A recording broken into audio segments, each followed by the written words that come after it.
There is power in personal stories. It connects us, it empowers us, and it holds us accountable. It creates understanding and expands our perspective. This is Big in the Community with Jonathan James at the Kalamazoo Promise, a podcast aimed to highlight local leaders, collaborators, and innovators in the greater Kalamazoo community.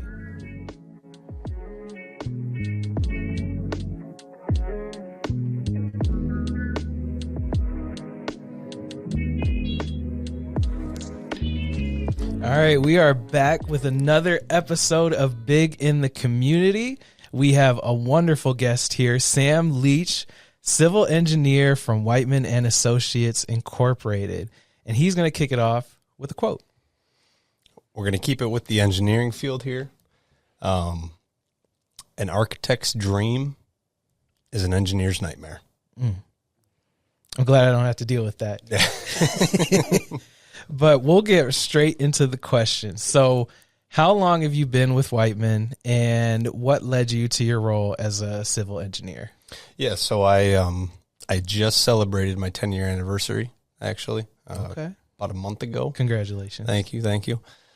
But really, I've always enjoyed problem solving, math, even at a young age doing math problems with my aunt, who is a middle school teacher. Kind of an odd thing as a kid, but I was into it. And then we actually, in 8th grade, we took a course called Career Cruising, and it was just a 100-question online thing where you answer what you like, what you don't like, and it kind of figures out and dials into like what careers might be best for you. And the top two, number one was actually architect. Number two was civil engineer.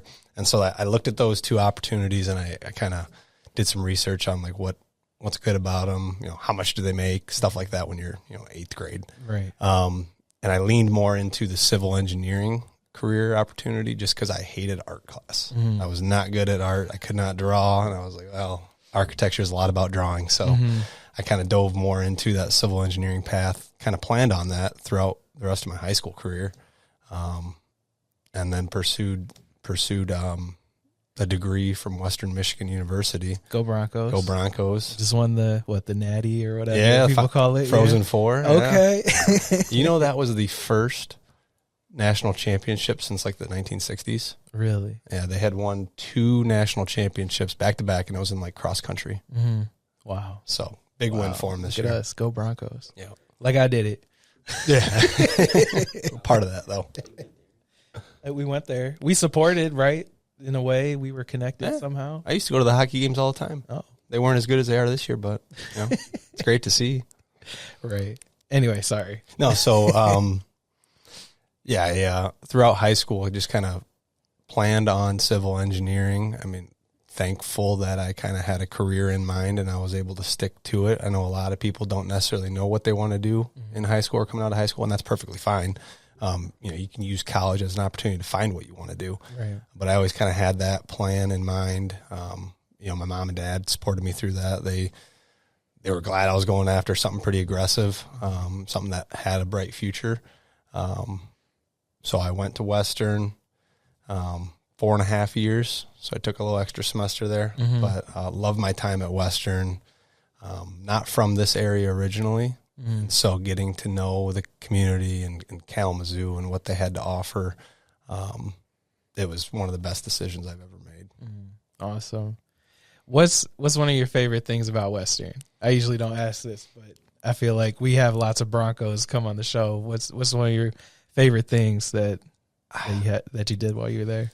Well, school-wise, I liked how it was kind of a smaller campus, so I toured it, and I loved that about it, because I toured MSU as well, and it was just too big. Yeah. You had to walk 45 minutes from one class to the other, and I hated that. I wanted that closer feel.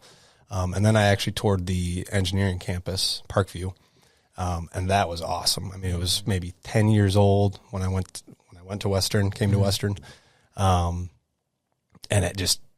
it was off campus, so it was kind of you're with the people in the engineering realm, separate area to focus and study on, and it was very modern, up to date, a lot of technology and stuff to offer there. So really enjoyed that parts of it.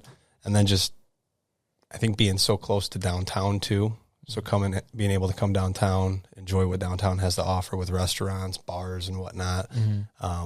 That really drew me in. And I had a couple buddies that were going to Western. So having a connection, not having to, start from scratch and meet people, that was an easier ask, Nice. So, okay. So you went to Western. What about your, was it just Western that you went to? Yeah. As far as like grad school. Yeah. Yep. Okay. What about your career? Can you walk us through that a little bit? Like how you got to where you are now? Yeah. So, my senior year, I had an internship with Wightman Associates, and they do some engineering, a lot of materials testing in the construction field. So that was like my first sense of like what this job could be. Good experience, great time with that company. And then I graduated in December of 2014. Interviewed at a couple places, and really just kind of fell in love with the Wightman, and the interview process there was just very informal, and it made you feel like family right away. The other place I interviewed at, they were asking me technical questions that no kid in college even is going to know that, because I had no experience. Yeah. So it wasn't a good vibe coming out of that interview. And then the interview at Wightman, they were just very friendly, introduced me to one of my coworkers right away.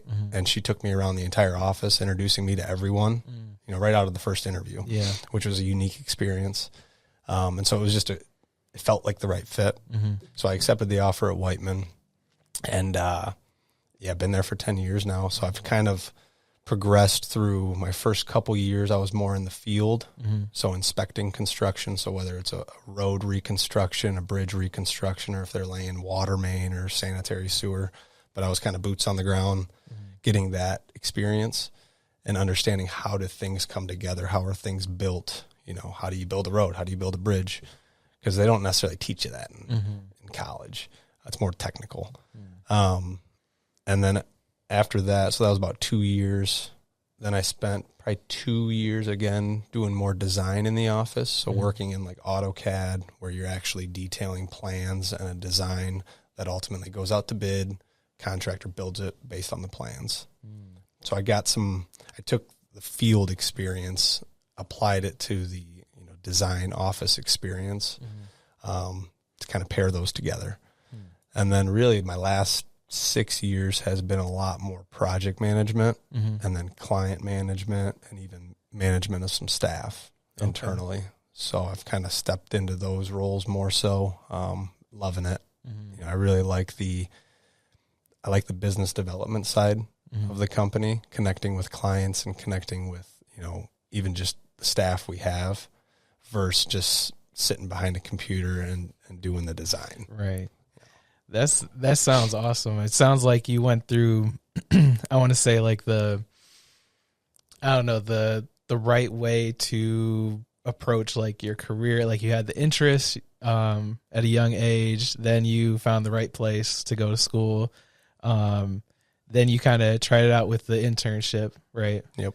And then you started, a place that was a good fit for you, and then kind of worked your way up. You learned, the people who are out doing the work did that, then designed, then managed the people who, doing the work that you used to do. Yep. So that's, I don't know, a little jealous with that. It was a good progression, and I think it was the right progression. I think we try to apply that to a lot of our new hires too, where, we don't want to throw you to the wolves, sink or swim here. Like you'll have support no matter what, but let's get you in the field so you can see something. Yeah.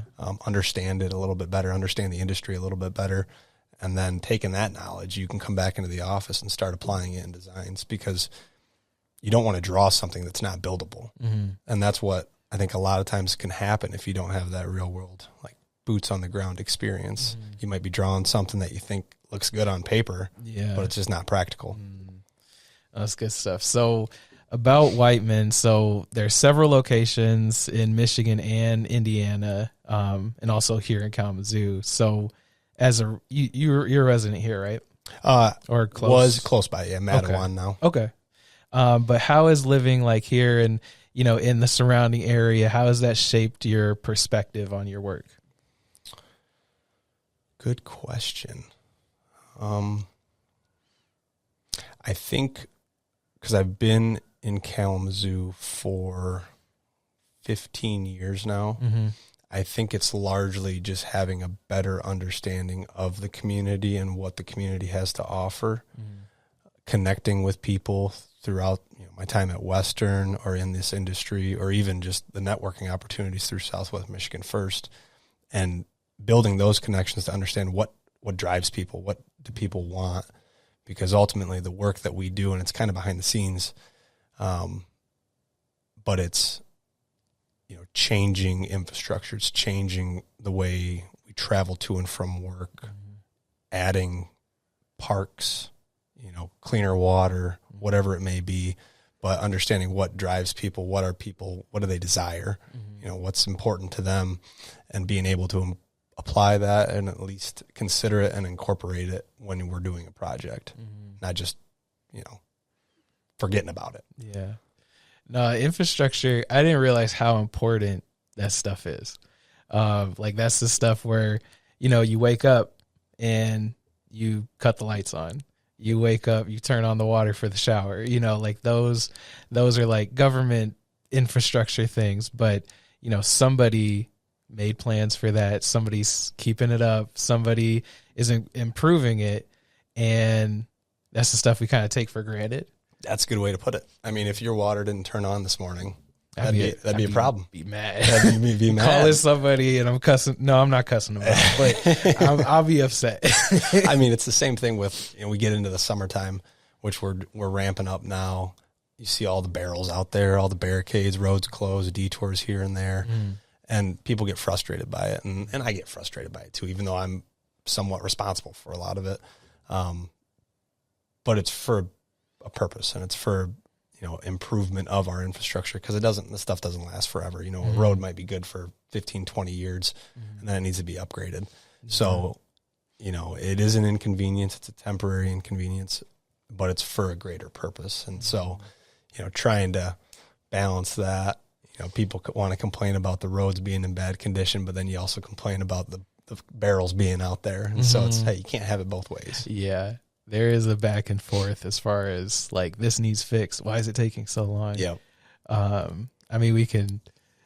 It's funny. My in-laws, they joke about 94 a lot. Okay. You look at 94, there's construction all the time, but, I got to tell this story. So this was when we were just dating, my wife and I.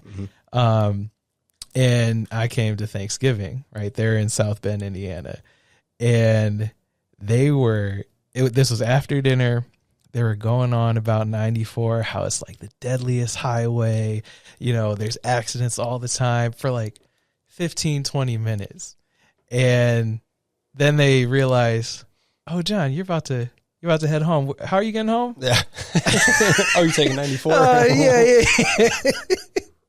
And that was my introduction to them was, hope you make it home safe. Yeah. Okay, cool. Yeah. I feel the love. Yeah, thank you so much. Anyway, sorry. That side story, it just made me laugh. Yeah. So Wightman's known for its comprehensive, community-centered approach. From your perspective, what sets Wightman apart in how it serves people and places? I really think it boils down to just truly caring about what our clients care about, whether it's a developer, a municipality, or a road commission, having an understanding of what their goals are and caring about those goals and implementing a solution for those goals. That's what really, I think, sets us apart.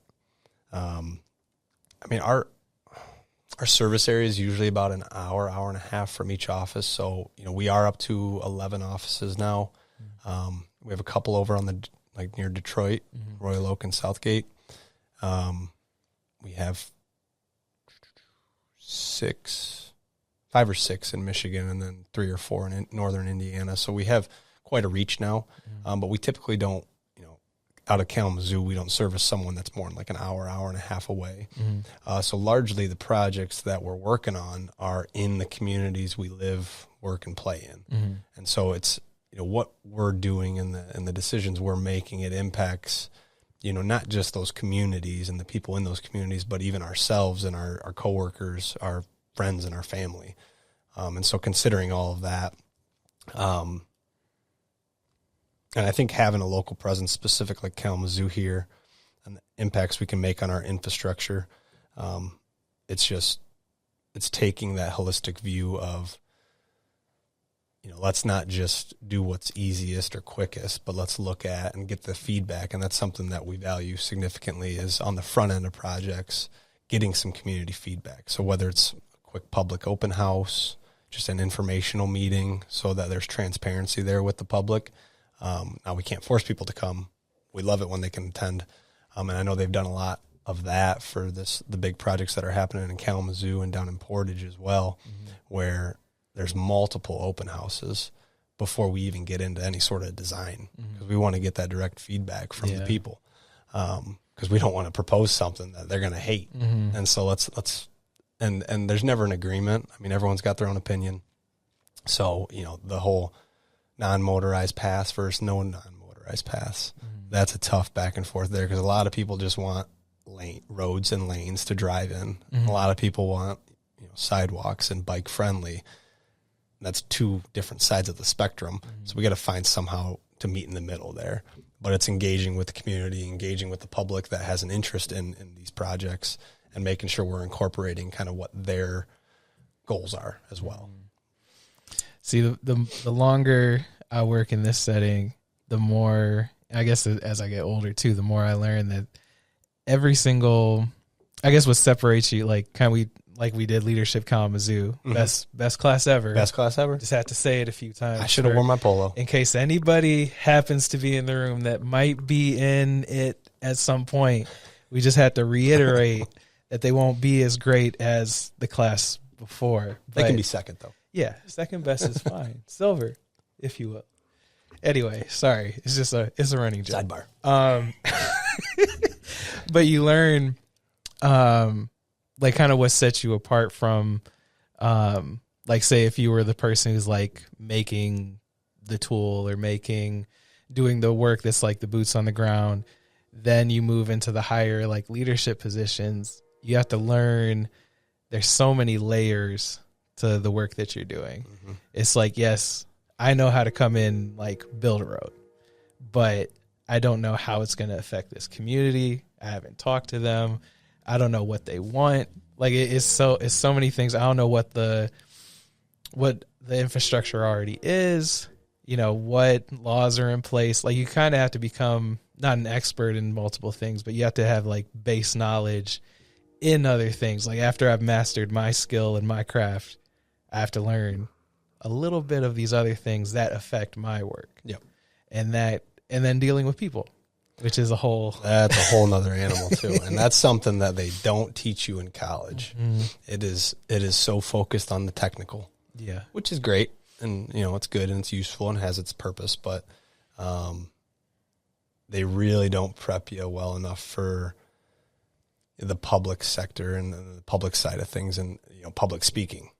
Having to come in and present to a council or at an open house when there's 50 people from the public that all have different opinions and don't like necessarily what you have to say. That's something that just comes with time and experience, and really you don't have to go down that path to be a successful engineer. You can be a great designer and focus on the designs and have that technical expertise. You don't have to go into project management and client management and be in more of that external business development face.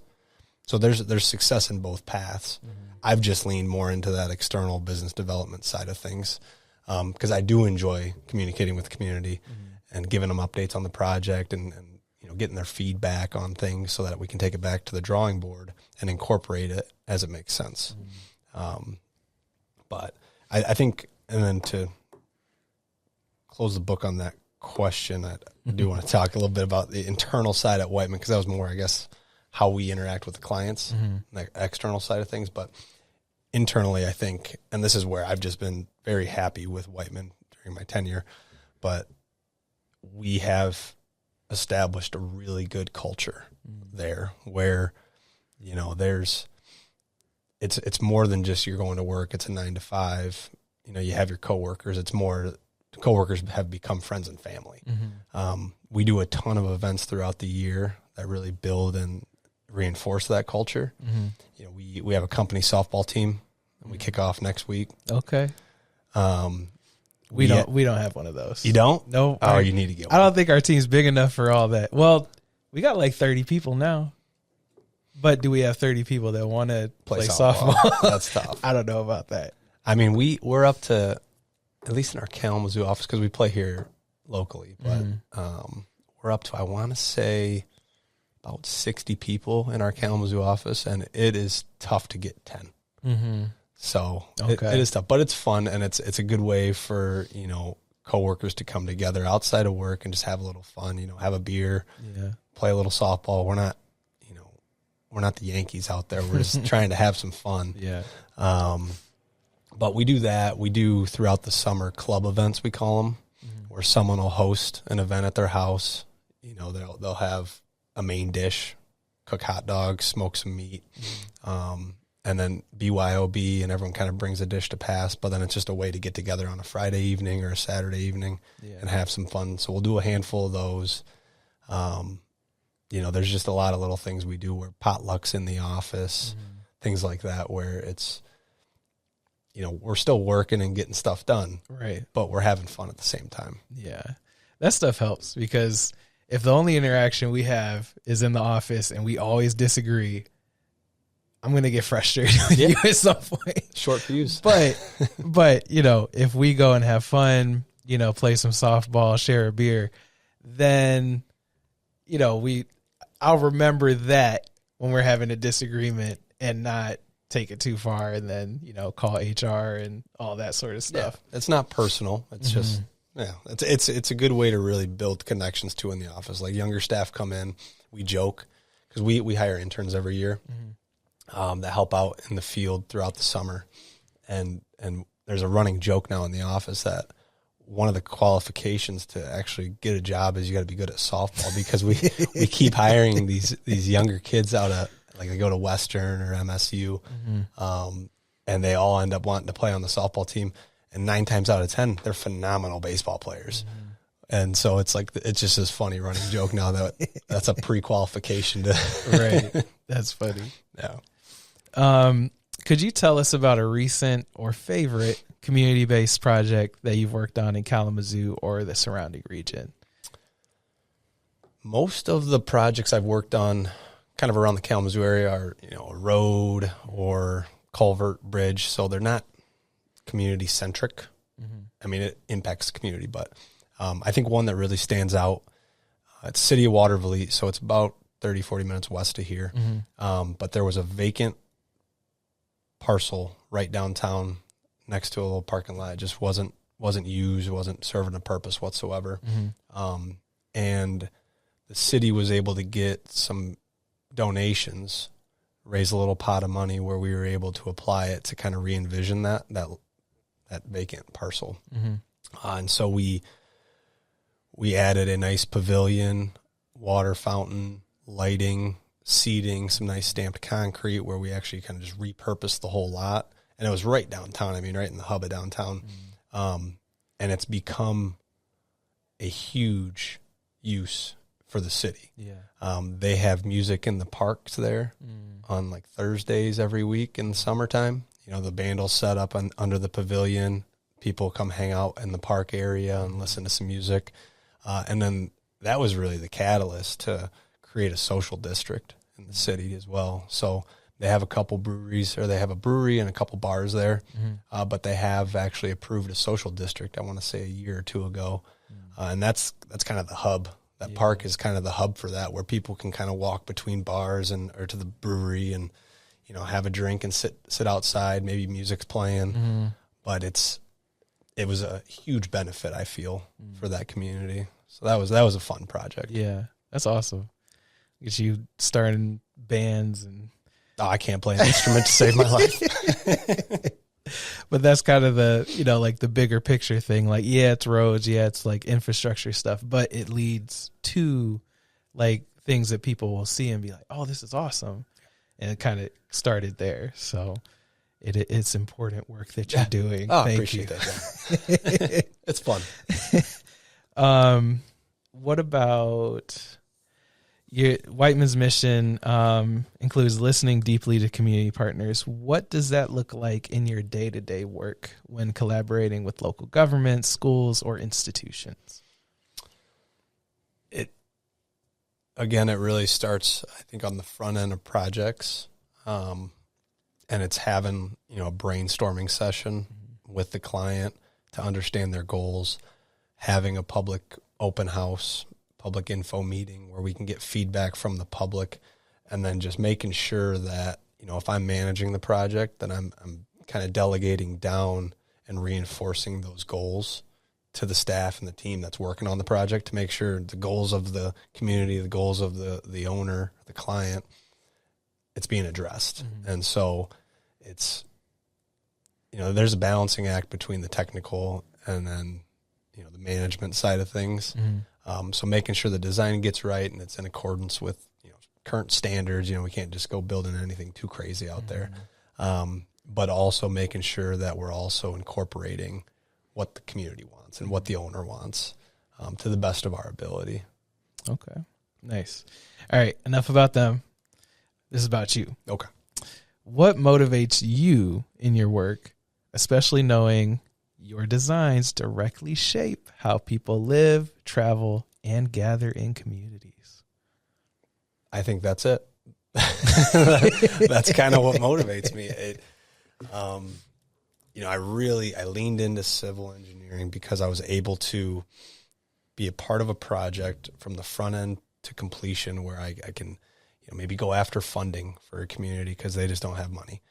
So finding that grant funding, overseeing and completing the design of the project, and then overseeing construction. And then once it's done, being able to drive over it, drive down that road, drive over that bridge, turn the tap on, and there's cleaner drinking water or whatever it may be.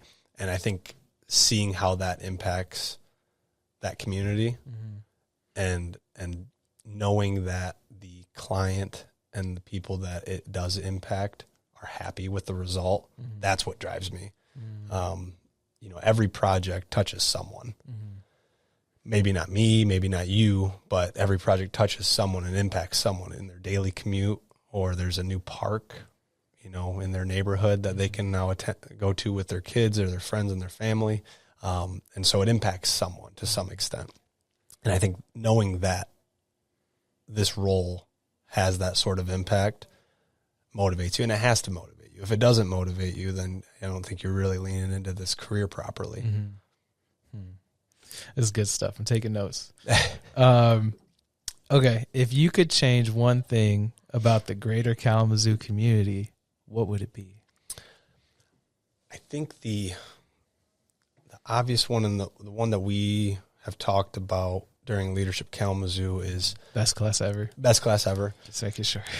But unfortunately, it's, the homelessness problem and not having a solution. And there's probably not one solution to it. I know communities have tried it, tried things, and it's a tough subject, and there's not one right answer. Doing something more there would be beneficial to the community and help those individuals out. Pivoting to infrastructure, and I think the city is well on its way to doing this, City of Kalamazoo specifically, but making downtown Kalamazoo more of a destination and less of like a pass-through, the way Kalamazoo Ave and Michigan Ave currently operate and have historically operated. They're one-ways, and it's really just it's an interstate almost to get from one side of the city to the other. a lot of people probably don't know this, but back in the 50s or the 60s, downtown Kalamazoo used to have two-way streets. They converted to one-way for that purpose of getting people through downtown quicker. And so they're trying to go back to that. And that's the purpose of all the planning that's been, the last 5, 10, 15 years. And we're really starting to get underway with breaking ground and kind of starting some phases for this conversion from one-way streets to two-way streets.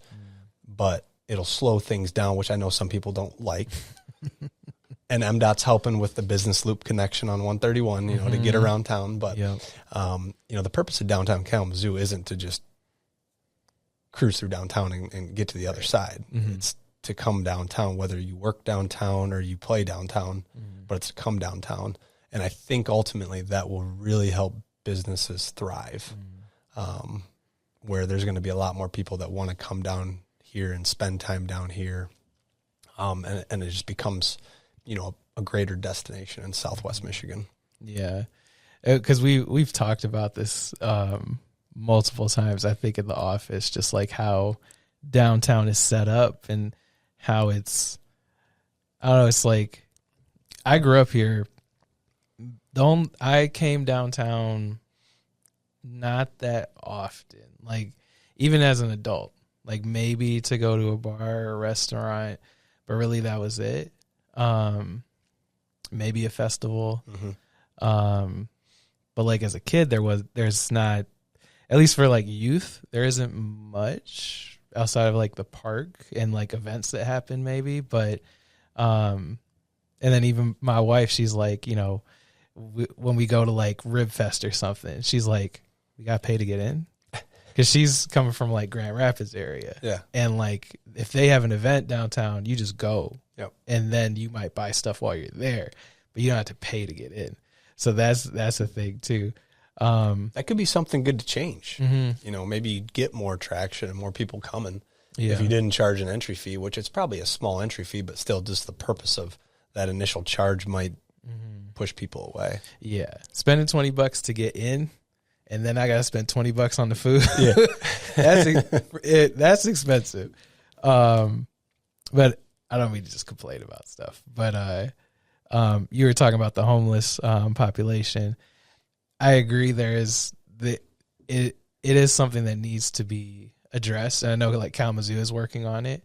But it's kind of like you said, like, there's not really like, this is how you fix it. Yeah. Like this is the solution for the unhoused population in any place that you live. Like there isn't just a thing like that. And even like, that's kind of how, I don't want to say but like looking at things like the promise, like how do you fix people going to school? This helps, but it doesn't necessarily solve it. Yeah. And then it ties into that holistic approach of, does this work for this person? Okay, cool. Doesn't work for this person. Doesn't work for this person. It's not a catch-all. Yeah. So it's sometimes that the work can be frustrating because it's like, there isn't just I go into work, I do this, and then it gets people to go to school. It doesn't work like that. And the same with like the unhoused population. There isn't just an instant solution like, oh, they're good now. Yep. So, but it is something that we continually work on, and I think bringing awareness to it helps too. So, yeah. And I think Kalamazoo is doing a lot for that. Portage, I think a lot of communities are. But again, there's not just one solution. If there was one solution, I think we wouldn't be talking about it. It'd be solved. Yeah. So it's probably something that will always be a challenge to address and help. But that's probably one of the bigger ones here in Kalamazoo that is unfortunate. All right. In a field rooted in planning and precision, how do you balance the technical aspects of your role with the human impact of the work you do? I think you talked about it a little bit. This is where there's the balance between the technical and the more external management side of things, where college did not. They focused overly on the technical and didn't really prep enough for that external side of things and the connecting side of things with the general public.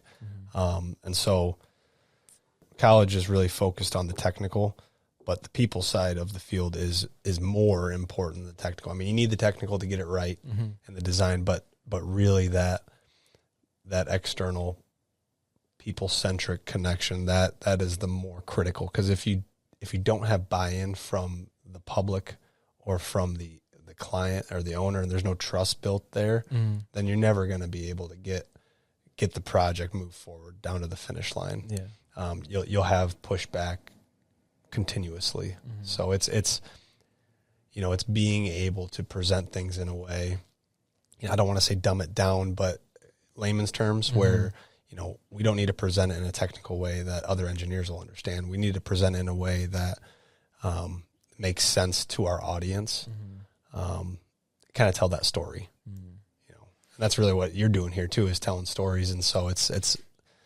telling the story of what's the problem, what are some options, what does the public ultimately desire, and what are we going to do, and walking them through that. I like how you put that. It's put it in a way that your audience understands rather than dumb it down.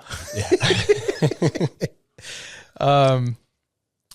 Okay, so this is above my pay grade or outside of my scope of education, but how do you see tools like GIS, landscape architecture, or reality capture transforming the future of engineering and planning?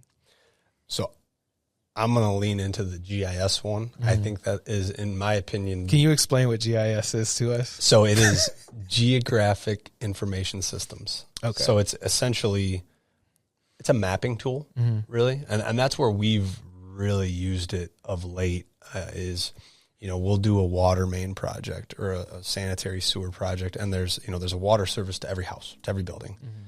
And there's a little shut off that you might see in your yard. And that's so the city can shut it off if there's delinquent on your bills, or if there's an issue and they need to shut it down so that they can repair something, then they can shut that service down. Same thing with sewer laterals.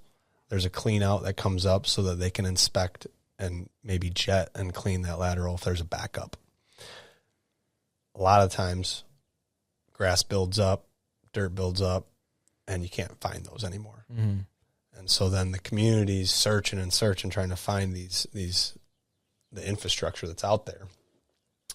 With GIS, what we do is when we are done with a project, the new water main, whatever it may be, we can go out there and shoot the exact location with just a GPS unit of all the water services. I mean, hydrants, valves, manholes, if you wanted to, everything. You can map an entire community's water system or sewer system, so that in the future, if there's an issue and they need to go locate something, they have that exact location. And it might be covered in 6 inches of dirt now, but they know exactly where it is. So it makes operations and maintenance of their infrastructure that much easier.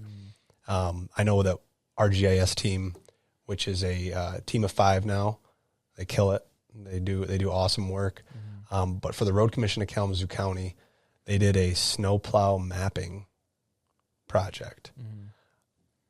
RC Casey historically had paper maps for routes, so their drivers would have to really kind of memorize these routes so you knew where to go for all your snowplow. They were able to digitize it, and it's a voice command, kind of like Google Maps, where it tells the drivers exactly, all right, turn left here, turn right here.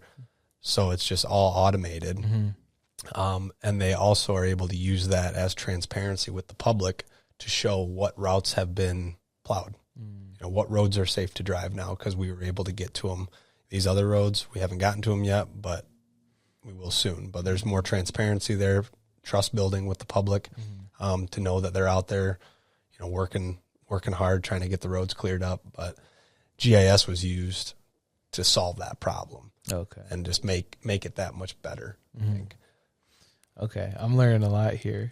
So next time, if my road's not plowed, I know why. And I don't work in GIS daily. I mean, as an engineer, we lean on them regularly. I'm not going to try to act like I know what I'm doing with GIS. We have professionals for that. So I'll lean on them and their expertise so they can help solve a problem that, a client I'm working with might have. So bringing in the right people for the right problem. Okay. Let's see.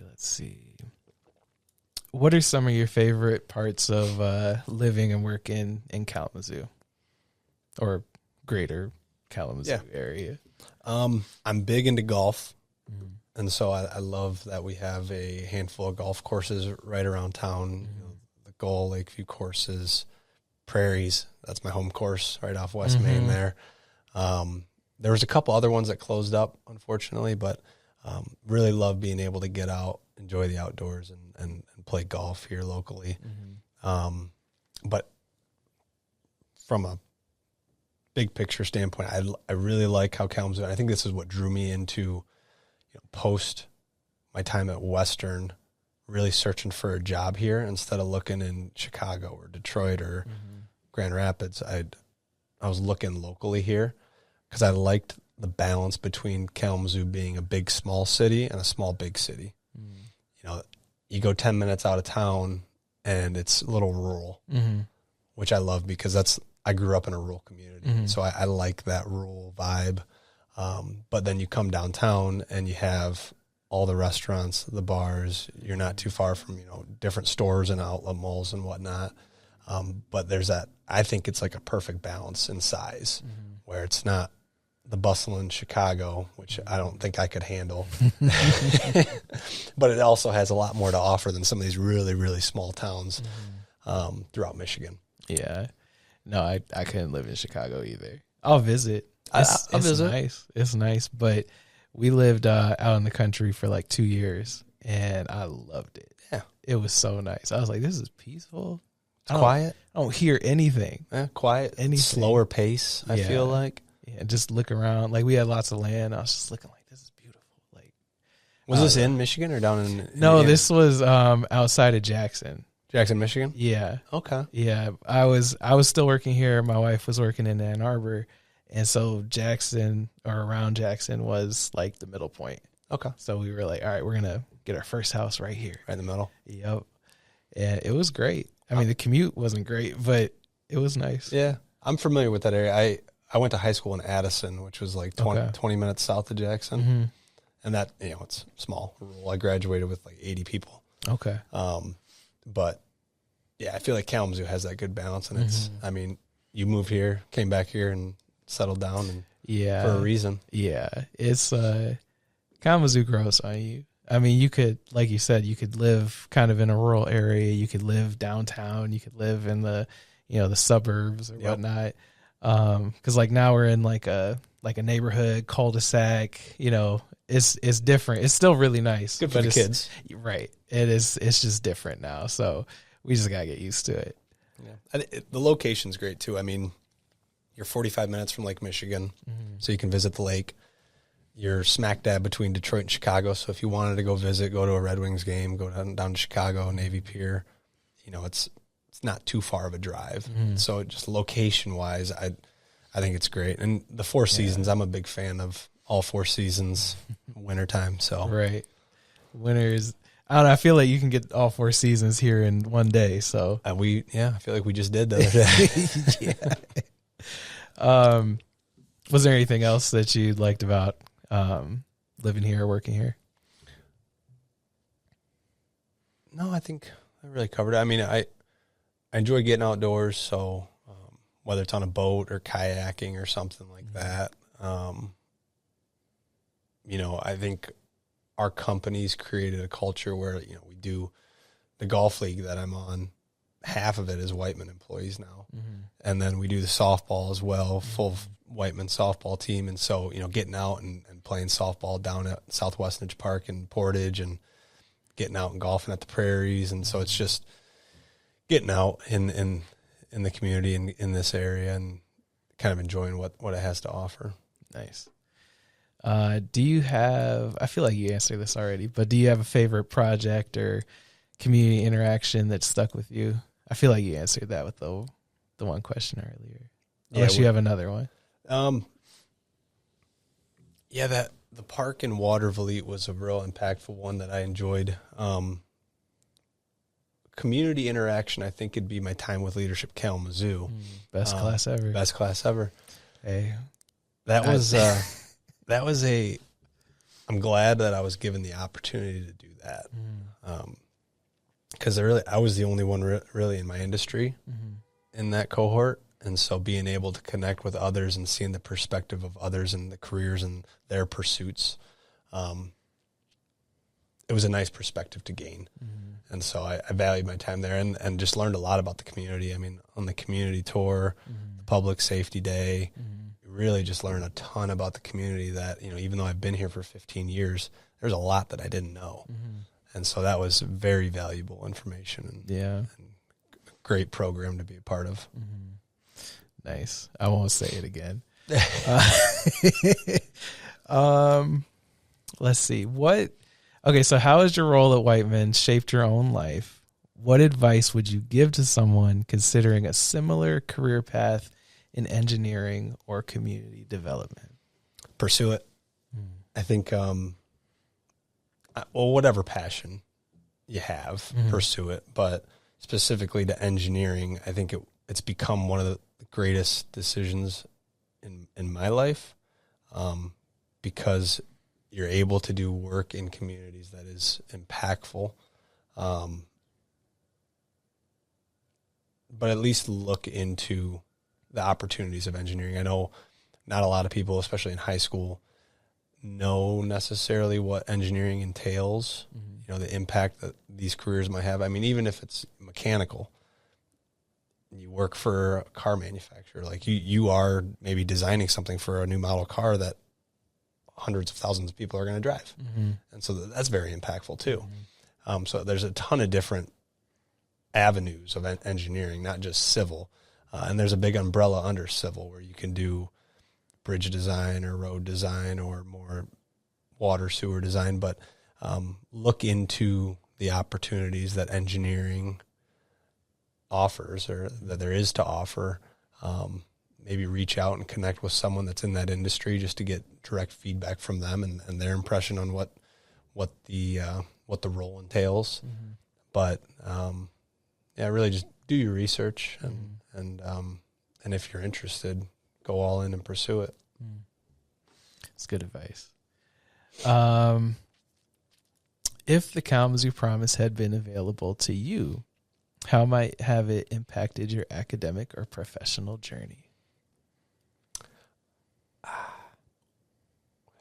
I might have considered other universities in Michigan for my engineering degree. I don't necessarily think I would have changed what I wanted to do with my life. What do you want to be when you grow up?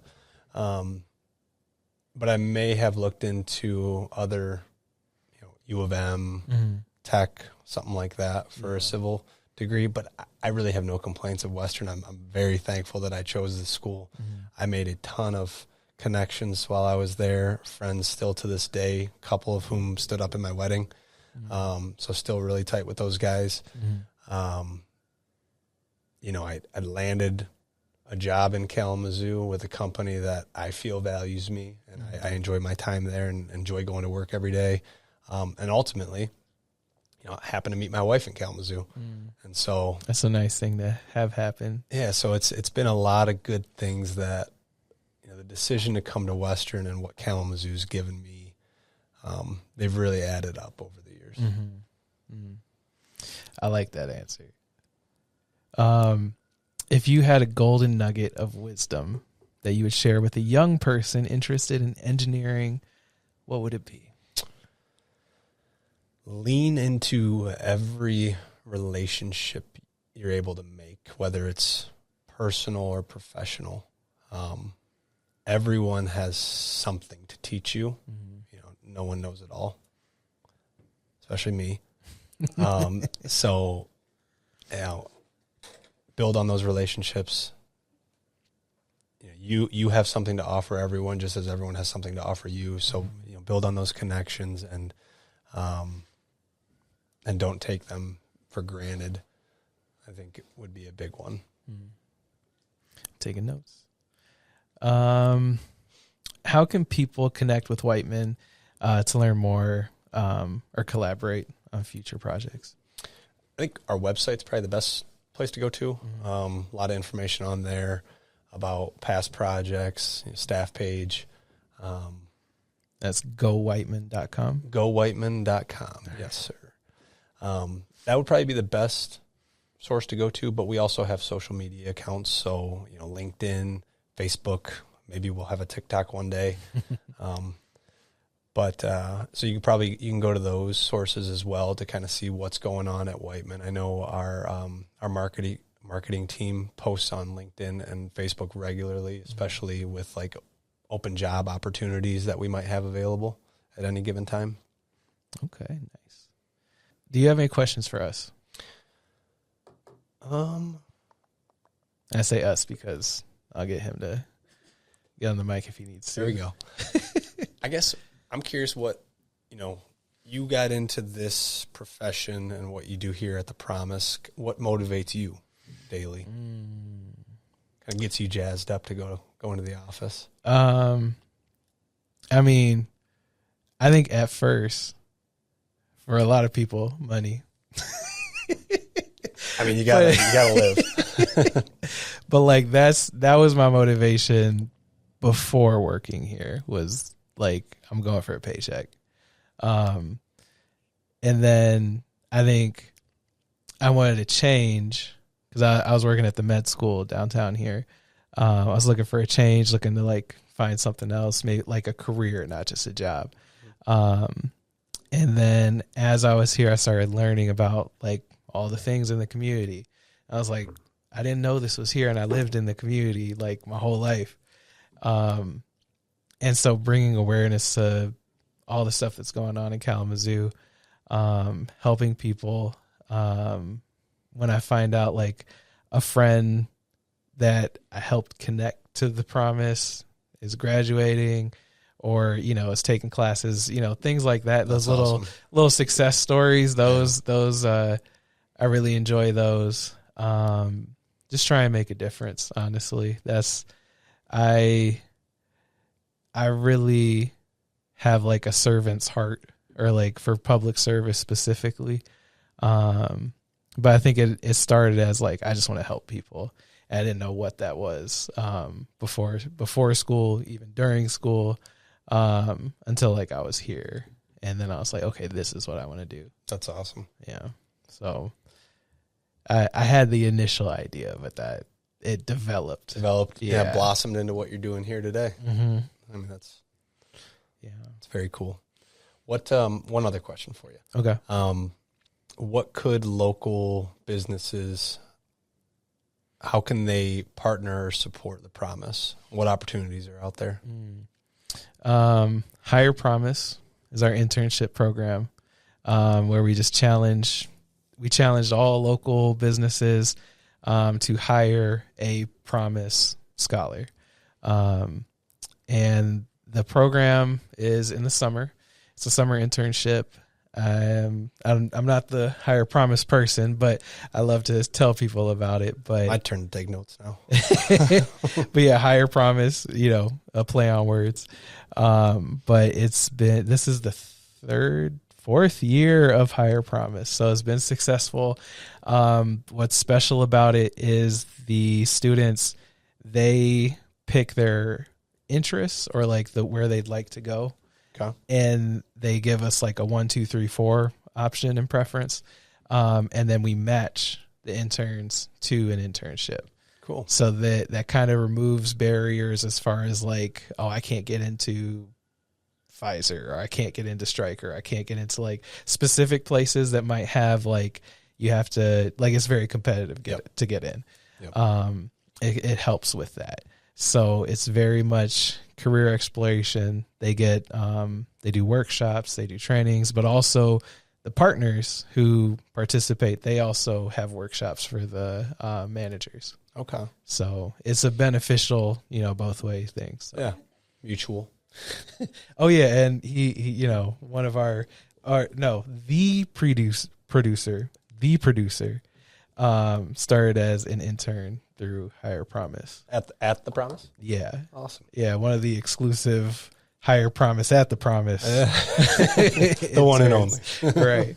So that's awesome. It leads to careers, and it definitely helps with people figuring out, is is this for sure what I want to do?